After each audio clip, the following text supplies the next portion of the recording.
Well, 8 News is honoring Black history with a special art gallery next week. Now, this is the station's first art installation. It'll explore the intersections of Black history, art, and journalism. You can find it at Artworks over on Hull Street next Thursday from 7 to 9. We hope you'll join us. And this morning, we're sharing a story about what it means to persevere against all odds. Martha Bailey Brown is a 79-year-old college student determined to finish her education 65 years after Prince Edward County Schools closed their doors to resist desegregation. I had the honor of talking to her about what this means for her and what she's hoping to inspire others to do. These are the things I'm looking for with this assignment. For 79-year-old Martha Bailey Brown, every day at Longwood University in Farmville is a gift. This is where I should be. That's exactly where you should be. I get up, I drive down, commuting student, I park, I run to class. I enjoy meeting the young people and the interaction. I guess it keeps me young. She's a sophomore, a communication studies major, and she tells me her return to the classroom is a calling from God. Yeah. She says she's on a journey to finish an education that was snatched away from her and hundreds of other Black students in the exact same town some 65 years ago. I feel now that I'm on assignment. As I got older, I started feeling there's something special about us. Brown attended Prince Edward County Schools during a pivotal moment in history. She watched as older Black students demanded better schooling conditions. They protested segregation, overcrowding, shabby equipment, and rundown textbooks. And in 1951, she watched as hundreds of students walked out of R.R. Moton High School.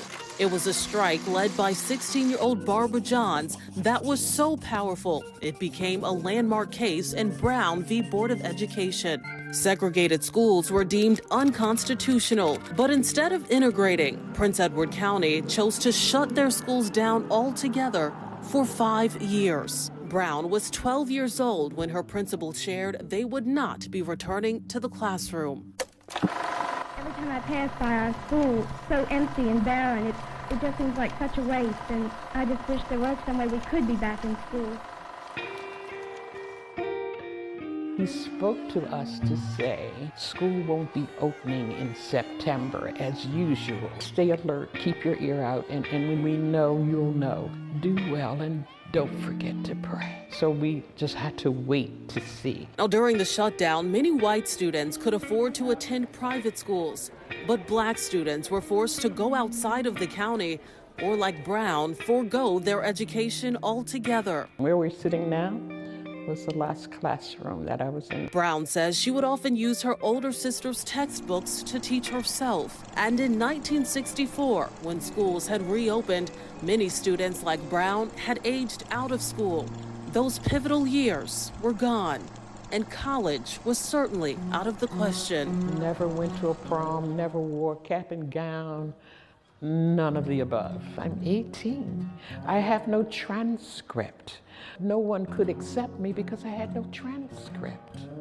There was no proof that I'd ever been inside of a school. Brown eventually moved to Maryland, where she started a career and a family. And in 2021, she was told about the Virginia Brown v. Board of Education scholarship. It was passed by the General Assembly to help right Virginia's wrongs. Brown says she applied and got accepted almost immediately. She chose Longwood, and 6 decades after her education abruptly ended, she found herself in a classroom once again. By the end of the fall semester, it said 4.0. I'm like, what? Who win? I didn't believe it. I didn't. I was like, the last time I saw a school, the devil was a baby, as old folks used to say back in the day. And you want to type in Longwood here. What does it mean for you to be continuing your education footsteps away from the place where it ended? That's not a good question to ask because it tears me up. Whatever I had to go through, whatever that means, I passed that test.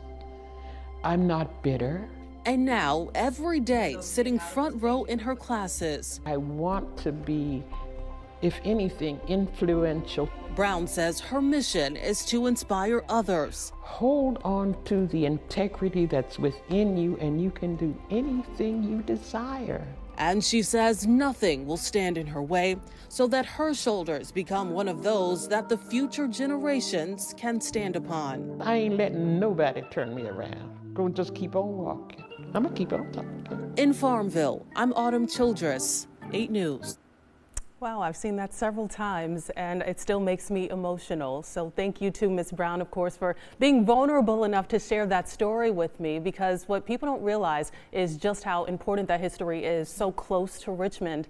And also that a lot of students, just like Brown, never got to finish their education. So it can be a bitter topic for a lot of folks. I can also see how she would be an inspiration to people who may be in that situation.